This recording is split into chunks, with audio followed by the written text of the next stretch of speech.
Hello दोस्तों, नमस्कार। MCC classes में दोस्तों आपका स्वागत है। आज मैं आपको बताने जा रहा हूं दोस्तों, जो आपका पेपर होता है एनिमल हस्बेंड्री का, जो कि 2019 में जो पेपर हुआ था वो मैं डिस्कस करने वाला हूं। डिस्कस यानी कि मैं आपको बताना चाहता हूं कि किस प्रकार का आपका पेपर आता है दोस्तों। तो बात करते हैं दोस्तों diploma in animal husbandry entrance test, जो कि 2019 का हम डिस्कस कर रहे हैं। ठीक है, तो बात करते हैं जो दोस्तों टोटल आपके 2 घंटे का तो पेपर होता है। ये मैं आपको सबसे पहले जानकारी दे दूं। 2 घंटे में आपके आते हैं दोस्तों टोटल 100 क्वेश्चन। ठीक है, यानी कि आपको 120 मिनट में 100 क्वेश्चन यहाँ पे करने को रहते हैं दोस्तों। ठीक है, कितने क्वेश्चन? 100 क्वेश्चन। तो कोई दिक्कत नहीं है दोस्तों, टाइम खूब मिलता है। अब आपको मैं थोड़ा तरीका बता दूं स्टार्टिंग में, कि जो आपकी 10th से लेके 12th तक की जो केमिस्ट्री और फिजिक्स आपने पढ़ी है दोस्तों, उसको आप जब भी इसकी तैयारी कर रहे हैं तो उसको पहले अच्छे से पढ़ लें। जो आपके नोट्स हैं, जो वहाँ पे ऑब्जेक्टिव वगैरह दे रखे हैं, जो फॉर्मूले दे रखे हैं केमिस्ट्री के हों या फिजिक्स के, वो आपको अच्छे से कंप्लीट करना है। ठीक है, इसमें क्या होता है कि 40 नंबर का आपका फिजिक्स आता है, 40 नंबर का आपका केमिस्ट्री आता है। ठीक है दोस्तों, और 20 नंबर का आपका जनरल स्टडी यानी कि जीके आपका आता है दोस्तों। ये मैं आपको स्टार्टिंग में बता देता हूँ। अब बात करते हैं दोस्तों फिजिक्स के। तो आप ये कुछ टॉपिक मैं आपको बताऊंगा, वो आप लिख लीजिएगा, क्योंकि अपन क्वेश्चन के माध्यम से टॉपिक निकालने वाले हैं दोस्तों। ठीक है, और हमारे चैनल को अभी तक आपने लाइक नहीं किया दोस्तों, प्लीज़ इसको लाइक कर दीजिए। शेयर तो बनता है दोस्तों, शेयर करिए अपने दोस्तों के साथ, ताकि उनको भी ये इन्फॉर्मेशन मिल जाए। पहला प्रश्न आता है दोस्तों फिजिक्स का, कि एक क्षेत्र में समान दिशा में एक समान विद्युत और चुंबकीय क्षेत्र मौजूद है दोस्तों। यदि एक धनावेशित कण को निश्चित वेग के साथ, ठीक है, निश्चित वेग के साथ क्षेत्रों की दिशा में प्रक्षेपित किया जाता है तो कण का मार्ग एक डैश होगा। तो इस प्रकार के क्वेश्चन है दोस्तों, तो इसमें डायरेक्ट आपको लगा सकते हैं सीधी रेखा में। ठीक है, वन लाइनर टाइप से यहाँ पे क्वेश्चन आ रहे हैं दोस्तों। ये यहाँ पे मायोपिया नेत्र से रिलेटेड कुछ क्वेश्चन है दोस्तों, तो ये नेत्र वाला भी आपको अच्छे से याद रख लेना है। उधर वेग और संवेग से रिलेटेड क्वेश्चन आपको करना है अच्छे से।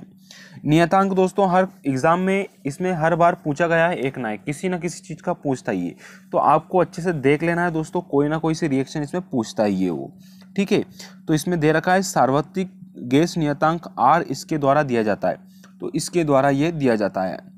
अगला है दोस्तों, ये आपका यहाँ पे न्यूमेरिकल टाइप से क्वेश्चन आता है, तो न्यूमेरिकल इस टाइप के ऊंचाई वाले आपको याद रखना है दोस्तों। ठीक है, फिर आपके दूसरा प्रश्न आता है दोस्तों, आप प्रश्न देखते जाइए। बाकी आप जितनी भी चीज़ें हमारे वो टेलीग्राम जो चैनल है हमारा, आप सर्च कीजिएगा एमसीसी क्लासेस ब्यावरा, तो वहाँ पे आपको टेलीग्राम चैनल में सारी PDF यहाँ पे मिल जाएगी दोस्तों। ठीक है, तो इस प्रकार के यहाँ पे प्रश्न आपके घूम रहे हैं, बिल्कुल न्यूमेरिकल टाइप से क्वेश्चन आ रहा है दोस्तों। तो हल्का सा इसमें थोड़ा टाइम लग सकता है। ठीक है, इसमें जो विमी सूत्र वगैरह है आपको अच्छे से कर लेना दोस्तों, हर किसी ना किसी चीज़ का ये पूछ लेता है। ठीक है, फिजिक्स का 11th का पहला ही चैप्टर आपको दे रखा है इस टाइप से। ओम का रेसिस्टेंस वगैरह जितनी भी चीज़ें हैं ओम से रिलेटेड, ये चीज़ें आपको यहाँ पे कंप्लीट करना है दोस्तों। ये चैप्टर आप लिख सकते हैं। दूसरा ये है कि दोस्तों जो वन लाइनर क्वेश्चन रहते हैं, चुंबकीय क्षेत्र से हो गया, गुरुत्वाकर्षण से रिलेटेड जो प्रश्न आ गए, इनको भी आपको अच्छे से देख के जाना है दोस्तों। ठीक है, बाकी वन लाइनर अधिकतर आते हैं। हमारे वायुमंडल से रिलेटेड ये क्वेश्चन यहाँ पे आ गया दोस्तों। ठीक है, रिफ्लेक्शन और रिफ्रैक्शन से रिलेटेड यहाँ पे दर्पण वाले सारे चैप्टर करना है, सारे फॉर्मूले आपको याद रखना है दोस्तों, कहाँ फोकस दूरी रहती है कितनी। ठीक है, उसके बाद यहाँ पे वापस से आपका प्रकाश में ठीक देखने के लिए प्रकाश से रिलेटेड प्रश्न आ गया दोस्तों, है ना। रिफ्लेक्शन बर्नौली प्रमेय आपको अच्छे से कर लेना है दोस्तों। उसके बाद वापस से यहाँ पे न्यूमेरिकल दिया है, चुंबकीय क्षेत्र से दिया है दोस्तों, ये यहाँ पे चुंबकीय क्षेत्र से, ठीक है, तरंग से। ठीक है, जनरेटर से रिलेटेड जो चीज़ें आती है ना, ये भी आपका पूछ लिया जाता है।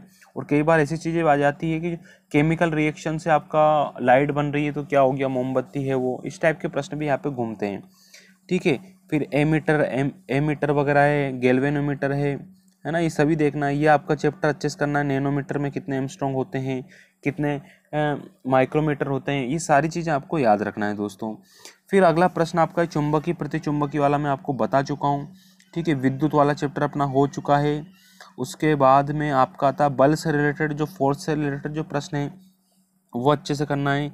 ये वापस से इकाई वाला चैप्टर वापस आ गया दोस्तों। मात्रक जो 7 मात्रक है, इनको अच्छे कंप्लीट करना है ना। उसी में विमाएँ देके रखेंगे आपकी, है ना। एक ट्रिग्नोमेट्री, ये आपका जो आता है पीरियोडिक टेबल, सॉरी, है ना, पीरियोडिक टेबल भी आपको अच्छे से कंप्लीट करना है दोस्तों, वो आपकी केमिस्ट्री में काम आ जाएगी। ठीक है, ये दूरदर्शी वगैरह जो भी है आपका कोणीय वेग ये आपको अच्छे से कंप्लीट करना है। द्रव्यमान वाला चैप्टर आपको कंप्लीट कर लेना है। न्यूमेरिकल भी इसमें अच्छे खासे पूछे गए हैं, पर सिंपल से हैं, कोई दिक्कत आपको नहीं आने वाली दोस्तों इसमें। ठीक है, चुंबक वाला चैप्टर तो अच्छे से करना है, क्योंकि देखो आप यहाँ पे ये आपको अच्छे से करना है। ओम्स का नियम जो है श्रेणी क्रम में हो या फिर सीरीज में हो, आपका समानांतर हो, पैरेलल, उसको कंप्लीट करना है ना। कैपिटल जी का मान वगैरह है जो आपका गुरुत्वाकर्षण से रिलेटेड चैप्टर कंप्लीट कर देना है दोस्तों। अब मैं आगे बात करना चाहूँगा दोस्तों, आपके ये इकाई वगैरह है, फिर अब रिपीट जो क्वेश्चन है वो रिपीट टाइप से हैं, मतलब एक ही चैप्टर से 2-2 प्रश्न 3-3 प्रश्न भी यहाँ पे पूछे गए हैं दोस्तों। ठीक है, तो ये आपको लाइट वाला, रेसिस्टेंस, ओम वाले जो चैप्टर है वो आपको अच्छे से कंप्लीट कर लेना है। चाल वाले जो प्रश्न है, द्रव्यमान है, वेग है, इनकी इकाइयाँ आपको याद रखना है, यूनिट याद रखना है दोस्तों। ठीक है, ये यहाँ पे एक फिजिक्स मैंने आपको बताई है, लेकिन आपको कहाँ से फिजिक्स कंप्लीट करना है, 9वीं से लेके 12वीं तक। इसी प्रकार केमिस्ट्री में भी आपको 9वीं से लेके 12वीं तक का पढ़ना है दोस्तों। जनरल स्टडीज के लिए मैं आपको बुक बता दूंगा, तो वो आप पढ़ लीजिएगा। ठीक है, अब आ गया केमिस्ट्री, तो इसमें ऑर्गेनिक, इनऑर्गेनिक और आपकी जो आप ऑर्गेनिक, इनऑर्गेनिक आपकी और फिजिकल, ये सारी तीनों टाइप की आपकी केमिस्ट्री यहाँ पे पूछे गए प्रश्न हैं। अधिकतर यहाँ पे वन लाइनर प्रश्न आपके केमिस्ट्री में देखे गए हैं। ठीक है दोस्तों, ये आपको फॉर्मूले भी अच्छे से कंप्लीट कर लेना है। ठीक, कुछ न्यूमेरिकल आएंगे, बिल्कुल आएंगे सर जी। उसके बाद में आपका, हाँ, इसकी क्लास भी आपको मिल जाएगी, बिल्कुल ठीक बोला आपने जी। यहाँ पे आप ये फॉर्मूला इस टाइप से किसका बनता है, कौन सी रिएक्शन किस में होती है, थोड़ा टफ लेवल आता है हल्का सा। वो टफ इसलिए कह सकते हैं क्योंकि ये जल्दी याद नहीं रह पाते हैं ना, इसका बार बार आप रिवीजन करेंगे तो आपको क्लियर हो जाएगी दोस्तों। ठीक है, मैं इसलिए ये थोड़ा तेजी से निकाल रहा हूँ ताकि वन लाइनर क्वेश्चन आप देख सकते हैं कि यदि कैल्शियम फॉर्मेट को कैल्शियम बेंजोएट से आसुत किया जाता है तो निर्मित एल्डिहाइड क्या होगा, तो बेंजल्डिहाइड होगा दोस्तों। ठीक है, ये आपने खूब पढ़ा होगा 12th क्लास वाली जो केमिस्ट्री है पीछे के चैप्टर। ठीक है, उसके बाद आपको पीरियोडिक टेबल अच्छे से कंप्लीट करना है, उससे भी आपके प्रश्न आएंगे। S block, D block, P block, है ना, ये सारे आपको ब्लॉक पूरा कंप्लीट करना है। ठीक, उसके बाद जिंक से रिलेटेड है, ये सारी चीज़ें आपको कंप्लीट करना है दोस्तों। कौन सा मास नंबर होता है, कौन सा एटॉमिक नंबर होता है, ये चीज़ें भी आपको याद होना चाहिए। खाने का सोडा ये होता है, उसका फॉर्मूला क्या होता है, ये चीज़ें भी आपको याद होना चाहिए। इलेक्ट्रॉन, प्रोटॉन, न्यूट्रॉन किसमें कितने होते हैं। ठीक है, ये सारी चीज़ आप थोड़ा पढ़ोगे, समझो, धीरे धीरे कंप्लीट करो पर कर लो। ठीक है दोस्तों, आगे की मैं बात करूंगा। अब आपको मीथेन, इथेन, प्रोपेन, ये फॉर्मूला आपको याद होंगे दोस्तों। ठीक है, ये आपके चैप्टर आप देख लीजिए, बिल्कुल मैं आराम से निकाल देता हूँ इनको, ताकि आप थोड़ा समझ सकें इन प्रश्नों। और ज़्यादा से ज़्यादा आप पुराने दोस्तों एक कोई सी भी बुक ले लीजिएगा जिसमें आपके पुराने पेपर दे रखे हों।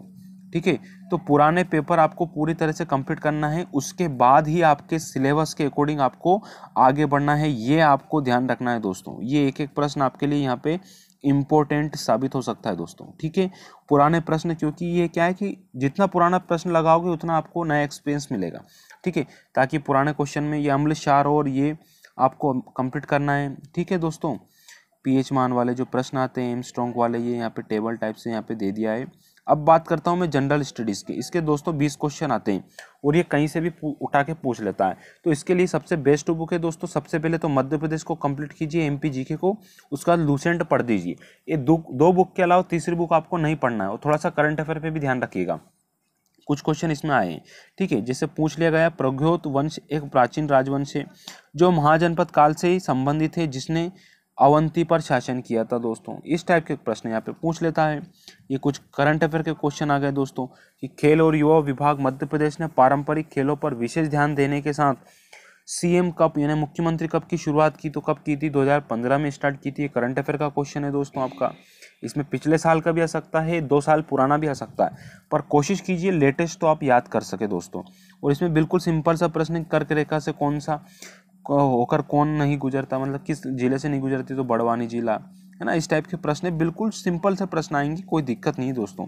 ठीक है, बाकी आपको थोड़ा क्या करना है कि लूसेंट को अच्छे से पढ़ना है, करंट को अच्छे से पढ़ना है, और एमपी की जो बुक है मध्य प्रदेश की, कोई सी भी हो आप वो ले सकते हैं, चाहे पुणे कर लो, अरिहंत लो, उपकार की लो, है ना, टीएमएच लो। वो ज़्यादा बड़ी हो जाएगी टीएमएच, आप छोटी सी पतली सी बुक भी लोगे तो आपका काम बन जाएगा, क्योंकि इसमें इतने ज़्यादा क्वेश्चन आपके आते नहीं है दोस्तों।